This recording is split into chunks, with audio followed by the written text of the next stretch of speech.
Uma boa noite a todos, né? Agradecemos a presença de vocês. Hoje, o nosso foco é focalizar no posicionamento das estruturas do ombro, tá? Como obter um bom resultado na incidência solicitada pelo médico assistente? Quando eu iniciei no raio-x, a raio-x de ombro realizava com 3 incidências, a rotação interna, a rotação externa e a transtorácica. Hoje, temos muitas incidências diferenciadas, cada qual mostrando suas estruturas diferenciadas. Como podemos suprir e atender a solicitação de incidências especiais? Preparamos essa live, será ministrada pelo técnico Carlos. Esperamos que, se possível, deem as suas opiniões. Estamos aqui para cada vez melhorar e atender as expectativas. Esperamos que vocês gostem desta live. Carlos, pode mandar ver. Boa noite, pessoal. Boa noite a todos, né? Mais uma vez aí para apresentar uma pequena aula, uma mini aula, né? Como a gente já vem dando esse start aí anteriormente, e começamos com quadril. Hoje a gente vai partir para o ombro aí, que é aquilo que o nosso excelentíssimo Jaime falou aí. As incidências para ombro, elas ficaram mais amplas, né? E a gente, é sempre bom estar sempre salientando, pelo menos de uma forma que fique clara para todo mundo. E a gente, é claro que a gente não vai conseguir explanar todas os posicionamentos e incidências, né, da estrutura do ombro, né? Mas é sempre bom estar relembrando, né? Apesar de que a gente convive no dia a dia, mas é sempre bom estar relembrando, porque sempre tem algum toquezinho, alguma situaçãozinha que é sempre bem-vinda, né?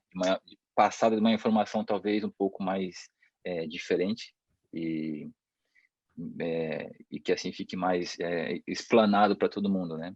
A gente vai falar mais ou menos um pouco a gente vai iniciar falando, né, das incidências básicas realmente são, né, que são as incidências do ombro aí, que é as incidências de AP, do ombro em AP verdadeiro, né? Tanto no AP quanto no AP verdadeiro, puxando aí um pouco para essa linha da rotação interna, externa e a neutra, né? E aí também a gente vai falar um pouco sobre essa sequência que é a incidência em axilar de ombro, a transtorácica, é sempre bom falar um pouco também, porque é uma das incidências que talvez não esteja sendo solicitada, né, no momento, mas a partir do momento que aparece uma guia com essa solicitação, é sempre a gente bom saber e entender o porquê, o como, pelo menos, estamos fazendo esse tipo de procedimento, né, radiográfico aí.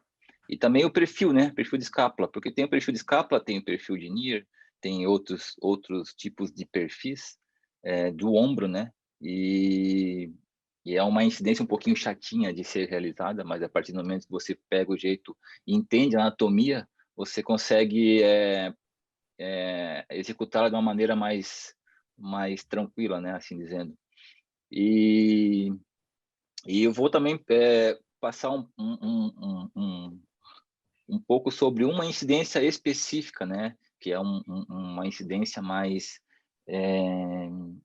não tão comum, né, uma das incidências que mais especiais assim, da estrutura do ombro, né, que é o perfil Vilpol, tá? Essa é uma incidência que é tem uma dificuldade maior, né? Tanto no posicionar o paciente quanto de entender a própria analogia da radiografia em si, né? Então, eu trouxe ela como uma das incidências especiais para que a gente possa verificar aqui e discutir, caso for também, né? Sobre esse tipo de posicionamento, né? Como é que devemos se adequar, o que a gente precisa visualizar na imagem, e assim dizendo, porque como a área de ortopedia, ela ela utiliza mais esse tipo de incidência. Eu achei interessante também colocar aqui como uma das especiais, para que todo mundo saiba, aí mesmo que na área hospitalar quase não há solicitação desse tipo de incidência, mas como eu falei, né, é sempre bom saber todo tipo de incidência, porque quando aparece a gente tem aonde recorrer, né? Certo? Então, vamos começar aqui com a incidência mais básica de uma rotina, né? Para ombro, quando há solicitação de exame radiográfico para a estrutura do ombro, geralmente a solicitação mais básica é o série-trauma, né? O AP, perfil e o axilar. Mas a gente precisa entender também o porquê que eles solicitam bastante o tipo de posicionamento e incidência do ombro para rotação interna e rotação neutra, né? Eu acho bem interessante saber explanar um pouco sobre essa incidência, apesar dela ser básica, mas o porquê que eles solicitam, né? E eu acho legal também visualizar a parte radiográfica, porque assim a gente começa a reconhecer de uma forma mais plena, tá? E diferenciar uma da outra e um correto posicionamento, tá? Então, como estamos observando na imagem aí tá os 3 tipos de posicionamento, né? Na imagem 1 aqui, a gente pode verificar que o paciente está numa posição mais neutra, tá? Sem muita angulação estrutural do corpo. E então a gente vai posicionar ele de uma forma que, sim, para todos os 3 tipos de posicionamento e incidência de rotação interna e externa, é importante saber que sempre tem que aparecer a cavidade glenoide, tá? O espaço articular entre cabeça do úmero e cavidade glenoide, tá? Isso é importante saber. Na radiografia a gente consegue perceber bastante do que realmente nós estamos explanando aqui, né? Então, na rotação neutra, no AP sem a rotação, né? Mas assim dizendo, dentro daquela série de rotação externa e externa, muitos médicos solicitam, tá?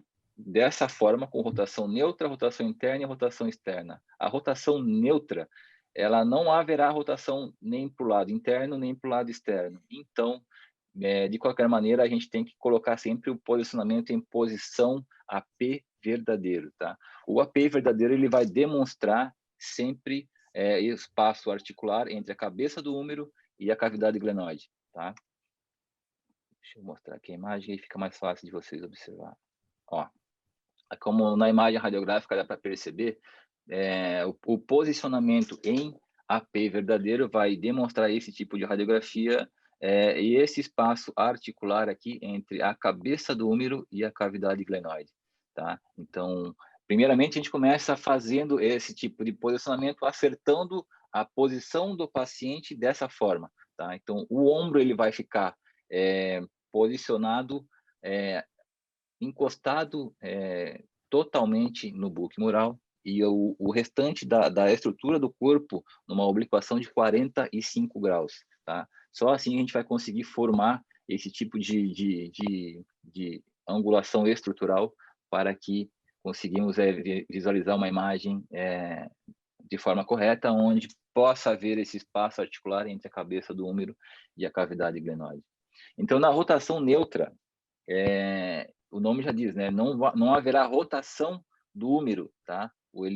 Você vai colocar o braço numa posição anatômica, tá? A posição anatômica a gente coloca sempre a palma da mão para cima, tá? E, então, evitando de fazer essa rotação tanto externa quanto interna. E depois vocês vão verificar o porquê que é sempre bom ter 3 tipos de ângulos dessa mesma estrutura para poder fazer uma análise de diagnóstico mais precisa e sim distinguir se o paciente, né, está com um certo tipo de lesão ou um hematoma ou o que o médico venha a diagnosticar ou averiguar, tá? Então, na rotação neutra, não há rotação, né, como o nome já diz, você vai posicionar o húmero, tá? O húmero, o corpo ou o membro superior todo em posição anatômica, com a palma da mão para cima, tá? Evitando as rotações interna e a rotação externa, tá? Da mesma estrutura. E na rotação interna, como já determina, né? A rotação interna você vai rodar, tá? Se a palma da mão aqui, na parte neutra, ela estava para cima, na rotação interna você pode rotacionar em relação ao corpo, tá? Internamente ao corpo. Ou você vai poder fazer o quê? Vai colocar a palma da mão no seu tronco, tá? Então você traz para dentro do corpo, tá? Ou você alonga o braço e faz a rotação interna em relação ao corpo. Isso vai demonstrar o quê? Essa tuberosidade aqui, ela vai mostrar a sua face lateral, ela vai ser anterior, tá? E por isso o médico vai conseguir diagnosticar da maneira certa e vai poder encontrar o que realmente ele está tentando, conforme o paciente relata aquilo que ele pretende diagnosticar, tá?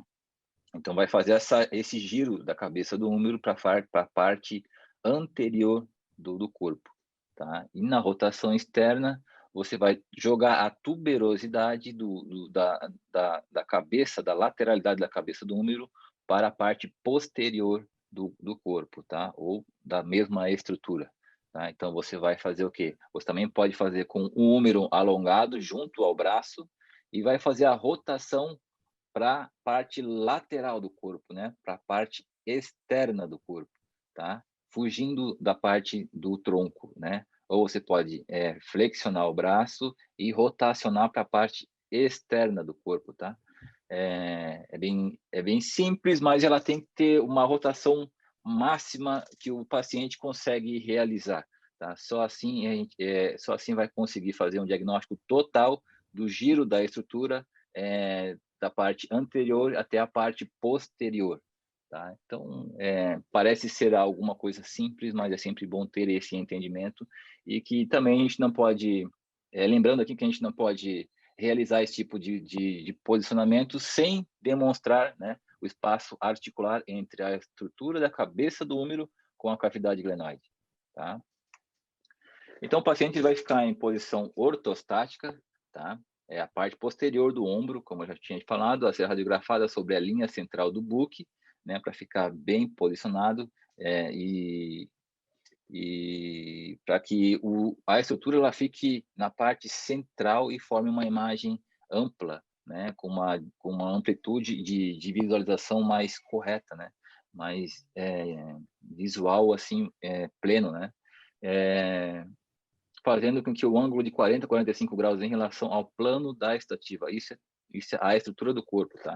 Então, o húmero estará paralelo ao corpo e fará um ângulo de 90 graus com o antebraço. Então, pode ser feito o ângulo de 90 graus, tá? Com o antebraço, ou você pode colocar, ou pode deixar o membro superior estendido, tá? A mão ficará na disposição de mão perfil. Entre o plano do corpo e o antebraço, terá um ângulo de 90 graus. O raio central, que é muito importante também salientar e dizer aqui, ele entra no meio da articulação, tá? Como na imagem aqui, ó, na imagem aqui, ele vai ficar exatamente localizado na entrada, no meio da articulação, tá? Então, é sempre importante a gente também salientar a importância do raio central na aquisição da imagem do ombro, né, de AP verdadeiro ou rotação interna e externa, tá? O ombro AP corrigido, que é a rotação neutra, né, então aqui fica mais fácil de visualizar aqui o ângulo de 40 a 45 graus da estrutura do corpo, tá?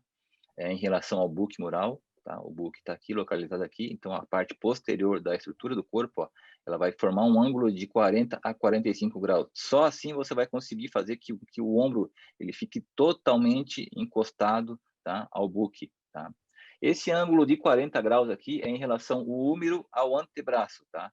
Então, veja que ele está numa flexão aqui de 40 graus, mas você também, como eu falei, pode ficar totalmente estendido ao lado do corpo, tá?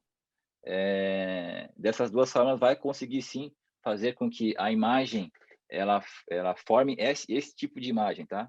O espaço articular, a cabeça do úmero e a cavidade glenoide aparecerem de uma forma correta, tá? Formando aí o AP verdadeiro. Tá. É importante também aqui, acho que a gente está sofrendo com isso lá, né, Jaime, em relação à lateralidade, né? Não sei se tu quer falar um pouco sobre isso aí, a identificação, quando é um membro só. Hoje a gente sofre um pouco na solicitação, que talvez o médico lá não muitas vezes, algumas vezes não coloque a lateralidade na guia ou na etiqueta, não sei, e aí isso causa algum dano aí, né, mais à frente, né, de todo o processo.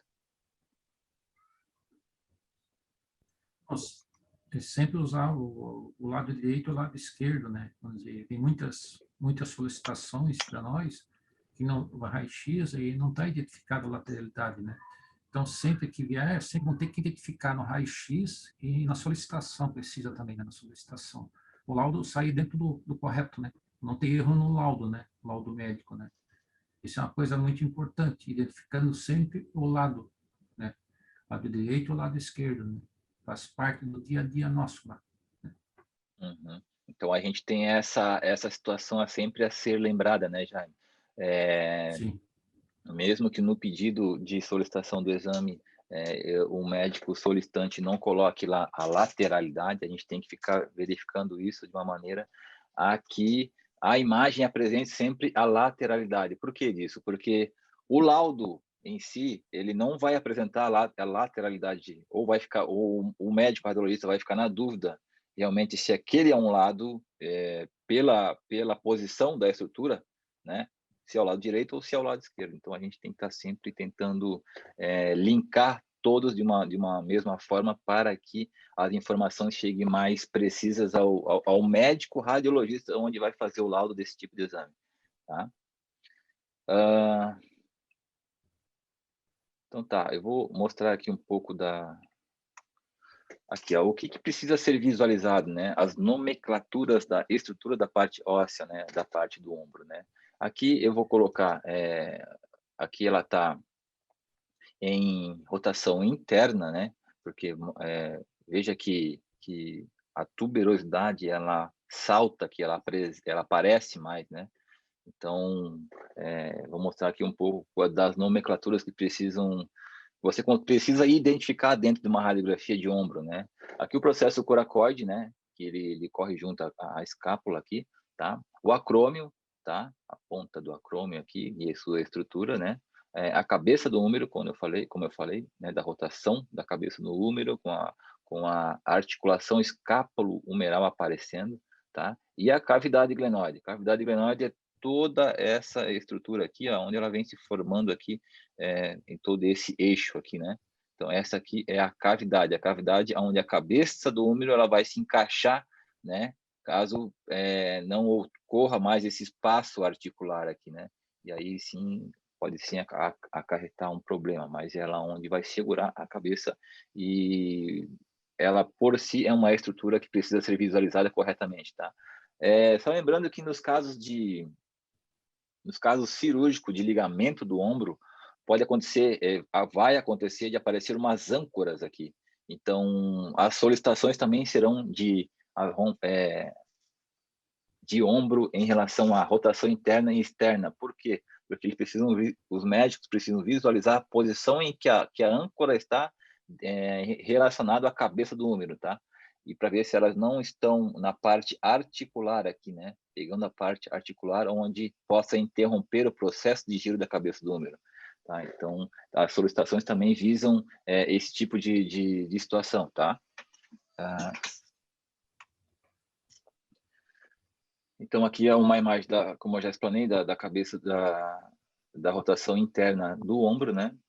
Paciente, novamente, paralela em relação à estativa, né? O epicôndrios aparecendo e a estativa, né? O raio central perpendicular entrando na articulação escápulo-humeral, né? Só aqui lembrando que, né, não sei se para muitos sabem que é o PMS, né, que é o plano médio sagital, né, tá? Só para são nomenclaturas que são utilizadas aí dentro da nossa área, né? Então tá. Aqui a mesma coisa, onde eu explanei, né, da rotação interna, onde a flexão de 40 graus aqui do húmero, do antebraço em relação ao húmero, né, de 40 a 90 graus aqui mais ou menos, né, mas você pode fazer esse tipo de movimento onde a palma da mão se encontra ao tronco, né, ou você pode fazer também o braço alongado aqui em relação ao corpo e fazer o giro da palma da mão para dentro ou para a parte externa, tá? Só uma imagem aqui para que isso fique mais claro, né, de ser visualizado. Aqui a correção, né, da anteversão da cavidade glenoide, né, precisa observar isso, né, com a PMS, né, que é o plano médio sagital a 40 graus em relação à estativa. Os epicôndilos devem fazer um ângulo de 45 graus em relação à estativa, tá? Porque senão a gente não consegue formar aquela imagem na cabeça, tá? De uma forma adequada, onde a gente consiga reconhecer o giro, né, da estrutura em si. Tá? Então, o raio central perpendicular entrando na articulação escápulo-humeral, né? Então, como eu já tinha falado, né? O raio central aqui perpendicular, tá? Sem angulação nenhuma, então é perpendicular ao buque mural, né? Vai formar uma linha de 90 graus e entrando na articulação, né? Entre a cabeça do húmero e a cavidade glenoide, tá? Então, essa é a rotação externa. Então, aí foi rotação interna, externa e a neutra, tá? A diferença aqui entre rotação interna e rotação externa, né? A tuberosidade aqui, né? Explanando mais, e aqui a tuberosidade, aqui na rotação interna, a tuberosidade ela explana mais, aqui na rotação externa, a gente consegue observar que o giro da tuberosidade aqui, de uma forma mais posterior à estrutura, tá? Então, você vai fazer o giro e você consegue diferenciar, ó, de uma estrutura com o giro do membro superior em rotação interna e do giro do membro superior em rotação externa. Tá? Isso que todo o que o médico vai avaliar, ele precisa reconhecer e diferenciar os tipos de imagem, tá? O Jaime talvez esteja no fim dessa primeira parte aí, né, que é de 40 minutos. De repente, se daqui a pouco pode fechar, a gente vai precisar abrir novamente a live aí. Nós temos 2 minutos só, né? 2 minutos? Então, dá um pouquinho para explicar essa parte, dar uma paradinha e retornar, né? Tá. Então, aqui, como eu falei, né, da diferença de uma rotação para outra, né, da rotação interna e rotação externa, e o porquê, geralmente, que há essas solicitações aí desse tipo de incidência, né? Normalmente, para o médico observar esse tipo de calcificação aqui, ó, tá? Essas calcificações aqui, elas geralmente são mais vistas, tá? Nesse tipo de incidência, na rotação interna e na rotação externa. É preciso sempre saber da localização correta, tá? Dentro da estrutura. Se essa calcificação está mais anterior ou ela está mais posterior em relação à estrutura, tá? Pode ser que muitas das vezes ela tenha se desprendido aqui da parte da parte superior da cabeça do húmero e tenha ficado aqui presa em partes moles, né, e toda a estrutura. Então, né, pode ser que sim, que a solicitação de rotação interna e externa vem assim com um perfil de NIR junto, tá? Então daí ele vai olhar novamente o paciente e vai fazer uma solicitação de um perfil de NIR para localizar corretamente aonde está localizada essa calcificação, tá? Então, aqui nessa imagem dá para verificar o porquê desse tipo de incidência e o intuito, né, da rotação da cabeça do húmero em relação em toda a sua estrutura, tá? Tá, então a gente finalizou aqui, né, a questão do porquê, né, da solicitação desses tipos de incidência, né, o básico, pelo menos, né, da incidência em rotação do ombro em rotação interna e rotação externa, e também eu acrescentei ali a parte neutra, né, que daí ele acredito que Normalmente não vão solicitar, mas a gente tem que explanar pelo menos toda essa sequência do pedido, né? Que é a de rotação interna e externa, tá? Então, acrescentei ali a rotação neutra, a não rotação, na verdade, né? Que é a parte neutra, né? Da rotação. Mas assim o médico tem a possibilidade de ver a estrutura em 3 ângulos diferentes, né? De rotação. Esse pedido, normalmente, então, ele visando aí a visualização das calcificações, tá? Que formam no ombro, tá? Pelo menos uma parte básica aí, né? Da visualização, tá?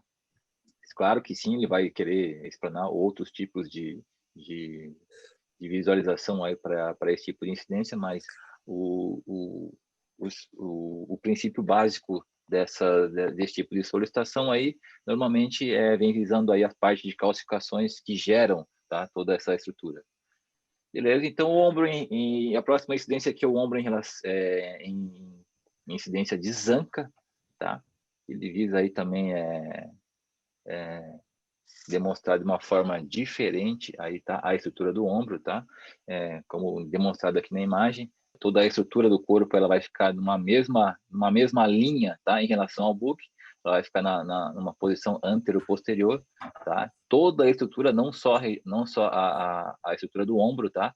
Porque no ombro em AP verdadeiro, o ombro em si ele vai ficar numa projeção onde a estrutura vai ficar encostada ao buque, tá? E o corpo vai ficar em relação a um ângulo de 45 graus. Já no ombro zanca, não, né? Toda a estrutura numa linha...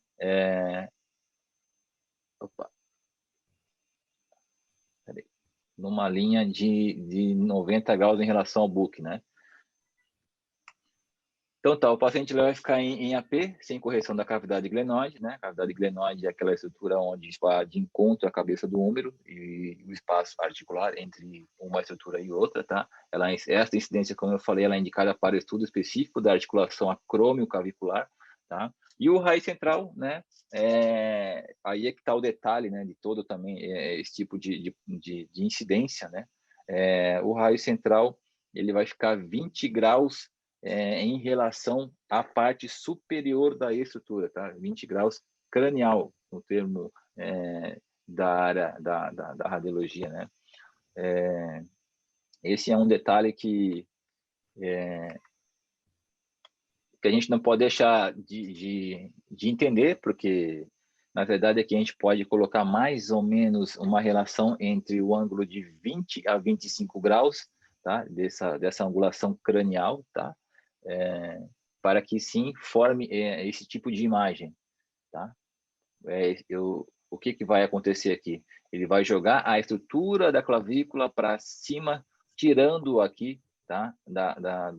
Do corpo da cavidade glenoide junto à parte superior da escápula, tá? Então, vou conseguir ver com mais detalhe aqui, dando prioridade, sim, à estrutura do acrômio clavicular. O médico vai conseguir verificar aí se há um degrau dentro dessa estrutura aqui, né, da parte da espinha da escápula com a estrutura aqui da ponta da clavícula, né? Veja aqui a angulação de 20 graus em relação à estrutura do corpo, né?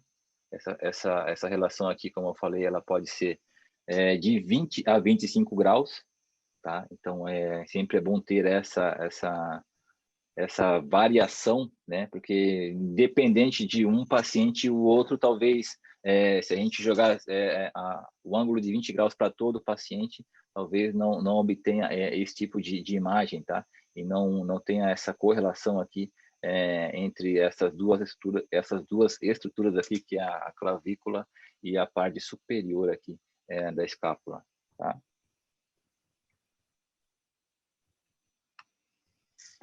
Aí a gente passa para a próxima, né?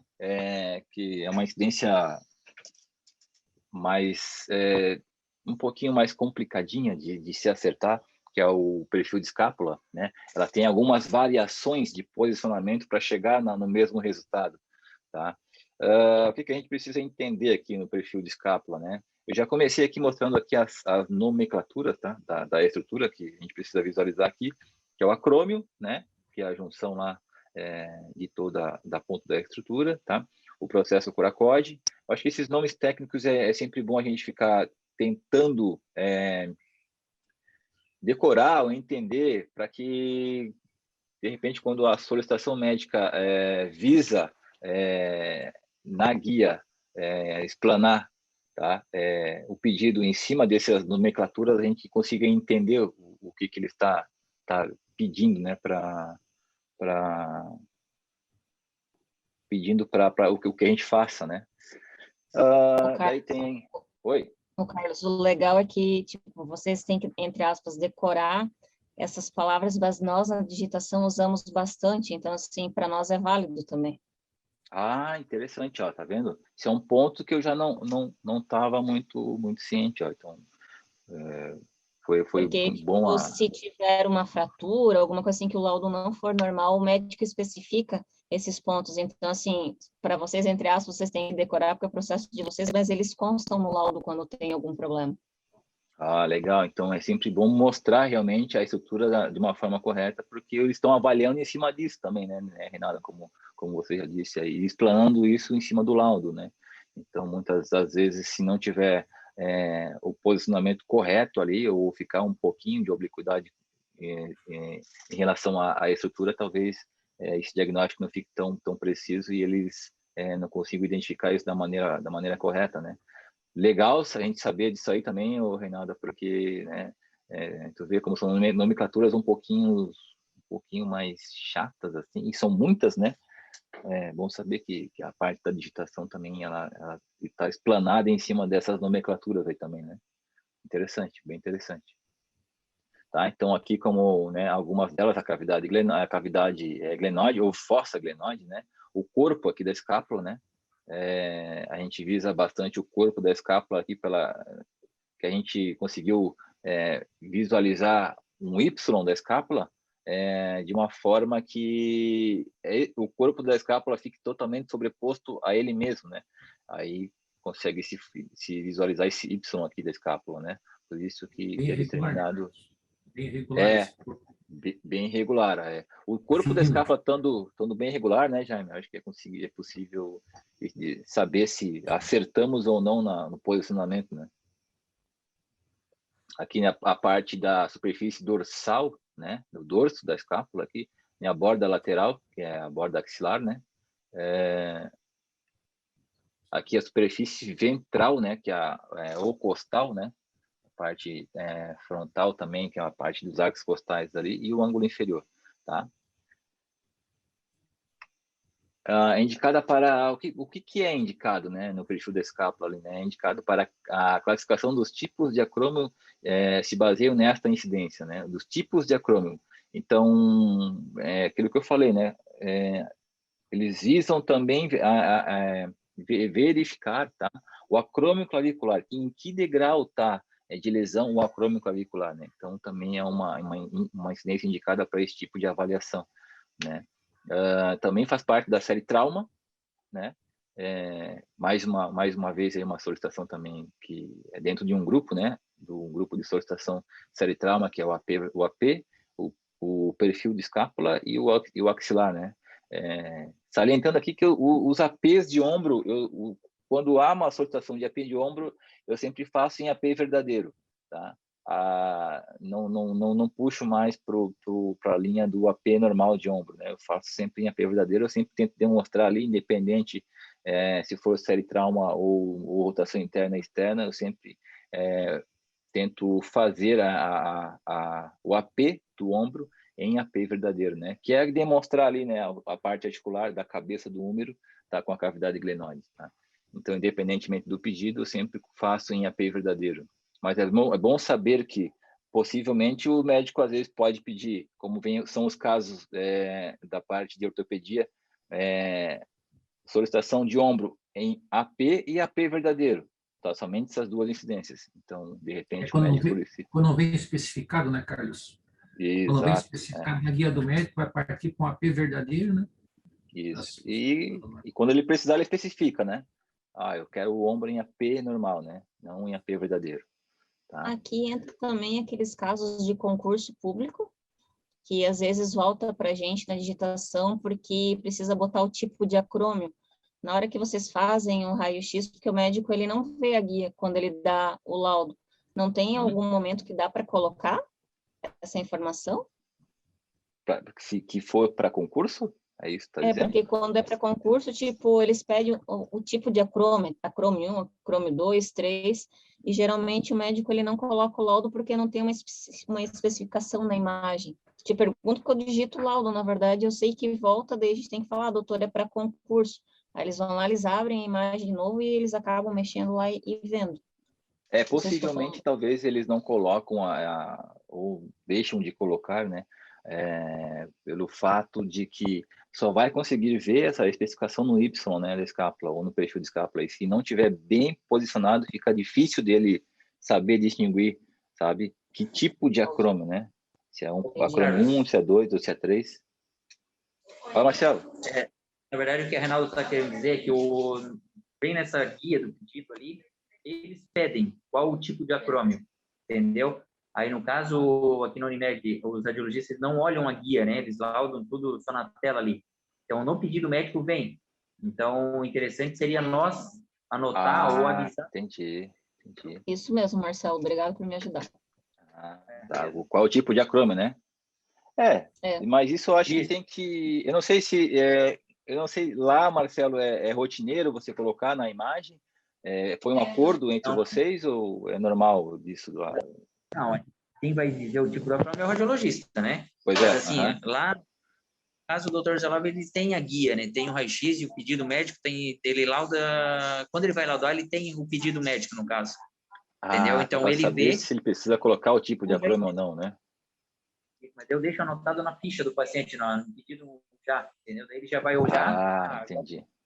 Aí ele vai olhar o pedido médico e vai descrever. Então, eu então, no caso... observação de uma solicitação para concurso, a gente pegar uma guia na mão que seja para concurso, a gente identifica na imagem que é para tipo de acrômios, né? É isso? Né? Isso, mas assim, geralmente é para polícia. Normalmente, assim, eu pego bastante o da polícia militar ali que pedem isso aí. Mais alguns assim que eu não lembro, mas poucos também que pedem. Poucos concursos. Então, é interessante também, né, o Renato e Jaime. É como a questão da lateralidade ali, né? Às vezes vem, às vezes não vem. Então, de repente, sugerindo aí, né, caso for, se a gente pegar uma guia aí que na guia diz que é para concurso e determina tipos de acrômio, como... Eu não sei se na Unimed eles laudam pela guia também? Não mais, só pela imagem. Por isso que eu te falo, porque assim, quando acontece, sempre tem voltado justamente porque precisa colocar o tipo de acrômio. Então, como tu falasse ali, eu fiquei imaginando se a gente pudesse fazer alguma coisa. Sim. Mas a gente pode conversar isso separadamente, mas é uma ideia que me surgiu pelos posicionamentos que tu falasse. Bacana. Mas é interessante, no caso, o técnico prestar atenção na guia, né? Mas de repente, como é uma coisa que é obrigatório ter, né, no laudo, né, e aí talvez passe despercebido por nós, é interessante, então, como uma guia de concurso, já determinar na imagem que é para tipo de acrômio. Só identificar lá, né, que é tipo de acrômio. Né? E o médico vai saber que ele tem que colocar, né, que tipo de acrômio é. Mas é legal, é um ponto aí que a gente tem que analisar para amanhã, para os próximos dias aí, né? Interessante isso aí. Bacana. Então já foi válido isso aí, né? Bacana isso aí.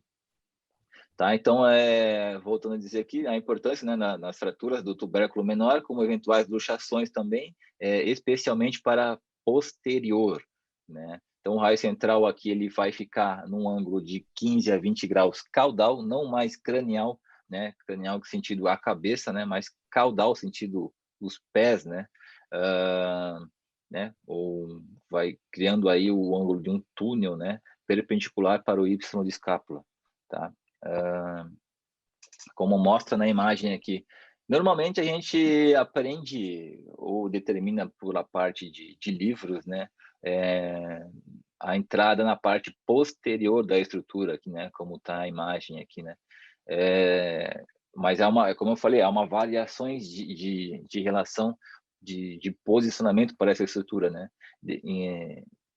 é importante a gente entender todas as variações e saber utilizá-las quando for preciso, né? Visando parte posterior aqui, é um pouco mais difícil de acertar esse tipo de posicionamento, mas é válido e depois que você pega o jeito, você consegue fazer. O importante é você saber fazer de todas as formas, tá? Tanto posterior quanto anterior, mas sim chegar no mesmo resultado, tá? Então, aqui é o ângulo, né? Como eu falei, eu mostro aqui de 15 a 20 graus, dentro dessa variação, tá? Indo para a parte caudal, né? Veja que ele forma um ângulo para a parte caudal, para a parte posterior, né? Para a parte dos pés, tá? Então, essa variação de 15 a 20 graus, eu acho que é interessante, porque a gente não conhece, como a gente já viu, a estrutura de cada um muda, né? Então, sempre é bom trabalhar dentro dessa variação de ângulo, não com o mesmo ângulo formado para tudo, né? Para todo posicionamento, mas sempre uma variação entre, né? O ângulo que determina, tá? O ombro aqui em perfil de escápula, então naquela primeira na imagem anterior aqui ele estava no posterior, e aqui vejam que demonstra ela já aqui na parte anterior, tá? De entrada, né? Na parte frontal do corpo, né? Mas raiz central aqui ele fica o mesmo ponto, tanto no perfil, quanto no maxilar, quanto no rotação interna e externa. O raiz central aqui ele determina sempre visando passar pela articulação, escápulo e a cabeça do úmero, né? A gravidade glenoide, a cabeça do úmero, tá? Então, o raiz central vai sempre entrar por ali. E a gente chega sempre no mesmo resultado, tá? Né? Visando aí sempre o Y da parte superior e a máxima sobreposição de todo o corpo da estrutura da escápula, né? Então... Tirando fora do raio-x da imagem do tórax, né? Tirando sempre, exatamente, tirando sempre, né, da parte das costelas aqui, né?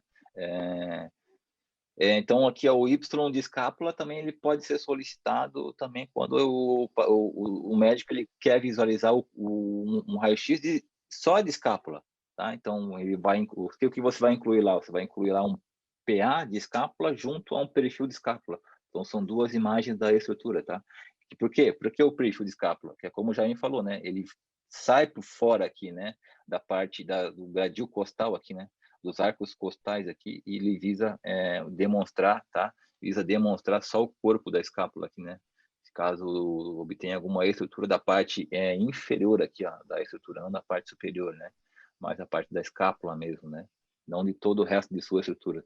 Mas então aqui já foram duas formas de realizar esse tipo de posição, tá? Mas visando sempre no mesmo resultado, tá?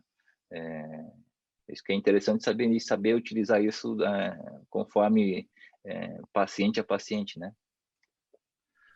E aqui também tem o outro tipo de perfil, né? Que eu chamo mais de um perfil de NIR, né? Deixa eu só ajeitar aqui. Aí, que é o perfil de NIR, né? Essa posição aqui sobrepõe o úmero do paciente, né? Ao corpo da escápula, tá? Então, isso não é ideal para a radiografia de trauma, tá? Você está tentando obter uma visão desobstruída da escápula, tá? Então, o paciente que tiver algum tipo de trauma, tá? Não é indicado fazer esse tipo de posicionamento, tá? Mas vejam, sim, que de repente um pós, tá? Um pós-cirúrgico de muitos dias, assim, e você quiser demonstrar de uma forma mais ampla, tá? Toda a estrutura da escápula com a parte superior, vejam que a cabeça aqui, ó, ela sobrepõe ao corpo, tá? Da parte mais distal da escápula, então, e mostra a parte mais posterior aqui, dando uma visão mais diferente, né? Para o médico analisar. Lembrando, de novo, tá? Que o paciente com trauma não é indicado a fazer esse tipo de posicionamento, tá? Mas é mais uma possibilidade. Paciente de maca, né, Carlos? Né? Paciente que vem numa maca.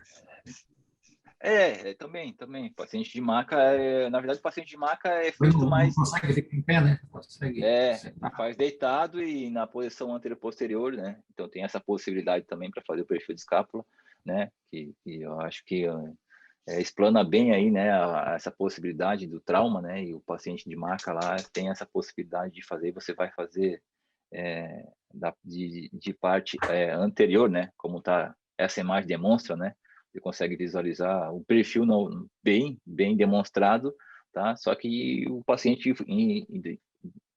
pela parte frontal do paciente, tá? Então, tem essa possibilidade. Esse aqui é um perfil mais diferente, que dá amplitude, tá? De toda a sua linha, mas lembrando que se o paciente for de trauma, não é indicado realizar esse tipo de posicionamento, porque o braço, né? Você mexe muito o braço do paciente, ele vem ao encontro do outro ombro aqui, né? Então, não é indicado mexer muito, né? Se o paciente for trauma. Mas se não for um trauma, né? É possível, é interessante poder fazer e ter esse leque na mão de posicionamento do perfil de escápula para demonstrar, assim, uma estrutura mais interessante, o médico poder visualizar de uma forma mais clara aí, tá? Então, aqui também ele pode ser feito em PA, tá? Posterior anterior. Veja que o bucle se encontra aqui, ó, tá? Então, o ombro ele vai de encontro ao bucle, tá? E o raio central ele entra pela parte posterior, tá? E aqui na outra imagem, dá para visualizar aqui que o buque está na parte posterior, que é as costas da parte posterior, e o ombro vem de encontro de parte posterior até o buque mural, tá? Então, o raio central ele vai entrar pela parte anterior do corpo, né? Que é a posição em AP, tá? Formando, sim, chegar a esse mesmo resultado, tá? O ombro axilar, né? Que essa incidência é um outro tipo de incidência, mas é uma incidência que também tem uma grande variação aí, né? De posicionamento, tá? A incidência em AP, né? Vou mostrar aqui a incidência em AP, né? Não, o ombro axilar que é um posicionamento ingrato para o paciente com algum tipo de lesão, porque você vai ter que movimentar o braço de uma forma um pouco mais aguda, tá? Para formar o tipo de imagem que o médico solicita, né? Que é o ombro em axilar, que é o raio entrando pela parte axilar da estrutura, né? O nome já diz, né? Mas é uma posição um pouco ingrata, então é legal a gente achar a variação que a gente não movimente tanto a estrutura do braço, tá?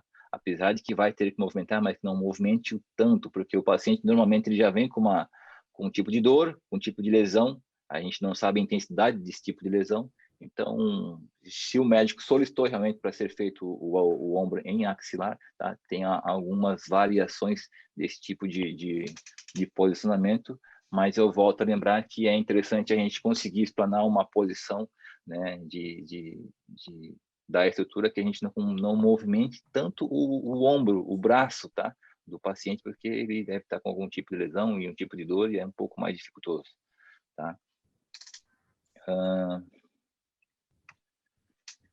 Essa aqui é uma variação, né, do axilar, o ombro mais esticado possível, tá? Então, vejam que forma uma estrutura um pouco mais difícil de posicionar, então, um alongamento total do braço. O médico também, né, vê poucas situações aqui de diagnóstico da estrutura, mas se ele solicita, a gente tem que realizar, tá? Uma posição aqui que também coloquei, que é o transtorácico, tá? O paciente fica em ortostático, nessa incidência, coloca-se o ombro a ser radiografado sobre a linha central do buque vertical, tá? O tórax deve estar em posição lateral verdadeiro ou com uma leve rotação anterior para que o úmero não fique sobreposto com as vértebras torácicas, tá? O raio central perpendicular ao filme, direcionado através do tórax para o colo cirúrgico, tá? Aí o raio central novamente, né? Ele vai ficar bem posicionado entre a cabeça do úmero, tá? Então, se o paciente estiver com muita dor, para abaixar o ombro, tá? Lesado suficientemente, elevar o braço, e o ombro não lesado o suficiente para evitar superposição dos ombros. E então, o ângulo do raio central deve ser de 10 a 15 graus cranial. Claro, se o paciente não conseguir realizar esse tipo de posicionamento, né? Então, aqui é uma imagem para vocês entender, né? Porque você vai entrar pelo ombro não lesionado para visualizar o ombro que está lesionado, tá? Então, entra aqui pela parte axilar, tá? Do ombro não lesionado para visualizar o ombro que está com trauma. Geralmente é um trauma, né? Ele vai ver o nível de trauma da cabeça do úmero, tá? Como essa imagem aqui mostra o raio central entrando na parte axilar e atingindo aqui, demonstrando a imagem do ombro lesado que está próximo, tá, ao buque mural. Tá? Esse é uma incidência para trauma, tá? Hoje quase não é solicitada, mas é bom a gente entender que tem essa possibilidade também de visualizar o ombro em posição, né, praticamente, pode ser assim em AP, né, porque o pesar do corpo está em perfil, mas a visualização aqui vai demonstrar ela em AP, como demonstra nessa imagem aqui, né. De rotação. Falou alguma coisa, Jaime? Não, sempre um pouquinho de rotação para não se sobrepor ali, né? Ah, Um sim, pouquinho de uma rotação. leve rotação, Não né? é um perfil perfeito, né? Isso. Então, só para dar continuidade aqui, ó, essa aqui é uma incidência que eu resolvi trazer, né, como incidência especial, que é o Viewpol, né? A gente tem uma variação também de realizar, e eu aqui quis demonstrar um método modificado, tá? Tem duas variações aqui. Normalmente aqui o método tradicional, o paciente senta na mesa e faz essa angulação aqui para formar essa imagem aqui, tá? Mas é um pouco mais dificultoso. Tanto nesse método 1 aqui também, que é um pouco mais dificultoso, porque você faz um ângulo posterior, né, da coluna aqui, tá? Então, muitos pacientes não conseguem fazer esse ângulo aqui para formar esse tipo de imagem. E o método modificado que eu recomendo é esse aqui, tá? Faz em pé, em ortostático, o paciente faz essa inclinação para a parte anterior, né, do corpo aqui, formando sempre um ângulo de 45 graus, e o ângulo aqui em relação ao book, tá, da ampola aqui, vai dar um pouco mais aí de 55 graus, tá? Mas ele vai estar acompanhando aqui a entrada relacionado à parte superior do ombro aqui, tá? Então, eu indico mais a realizar esse tipo de incidência dessa maneira, porque é melhor para o paciente, tá? E você tem um ganho de imagem aí com um resultado bem amplo aí, tá? E fica mais fixo aí, né? E fica mais fixo, exatamente. O paciente tem mais a possibilidade de onde está encostado, né? E aqui só para demonstrar mais ou menos aqui o que precisa apresentar aqui, né? No Viewpol aqui, né? A espinha da escápula, né? A parte superior aqui, o acrômio, a cavidade glenoide, tá? A articulação escápulo-humeral, a cabeça do húmero e o colo e cabeça da escápula, tá? Então, essa é a imagem que a gente precisa identificar que forma, tá? Esse tipo de posicionamento aqui do método Viewpol modificado, tá? Então, volto dizendo para vocês, esse aqui é um modelo de posicionamento, tá? Que eu indico. E, claro, assim, eu vou dizer que é bem mais fácil, bem mais rápido, e você consegue formar a imagem aí de uma maneira mais eficiente, tá? Para esse tipo de situação aí que eu vim estudando muito e olhando assim que, pô, é muito difícil, tá? Para o método tradicional. Esse aqui é o método modificado 1, que também o paciente, essa curvatura para trás aqui, posterior, é difícil. Então, cheguei no resultado que essa angulação aqui anterior, tá? É melhor realizar, tá? Para formar esse tipo de imagem. Então é isso, né, pessoal? Esse aí foi a live de hoje com as 2 minutinhos, Carlos. as incidências aí específicas aí, tá? Eu posso aqui mostrar de repente aqui ó, o perfil uma solicitação aqui de ombro, né, para escápula, tá? Então esse posicionamento aqui em anterior e posterior que você vai jogar o ombro pro book, tá? Separando aqui, né, a escápula aqui, ó, tá vendo? Esse que é legal demonstrar quando o médico solicita aí e precisa visualizar toda a escápula, essa aqui é uma incidência ótima para esse tipo de procedimento. Certo, pessoal? Então a live é essa daí, né? Jaime quer finalizar aí? Obrigado pela presença, né, do pessoal que acompanhou, né? E ter algumas considerações, pode mandar para a gente está procurando cada vez melhorar mais, né? E obrigado pela presença. É isso aí, pessoal. Eu agradeço também a presença de todo mundo. E pessoal aí tá aberto aí, se precisar, tá? Quiser explanar alguma coisa nas outras lives aí, quiser fazer, dar suas, né, seu entendimento aí sobre a estrutura, tá aberto aí para as mini aulas aí, tá? Agradeço novamente todo mundo aí. Até a próxima mini aula, então, né? Boa noite. Valeu, até a próxima. Parabéns, um abraço aí. Uma boa noite. Valeu, pessoal. Obrigadão, hein? Obrigado, Carlão. Um abraço.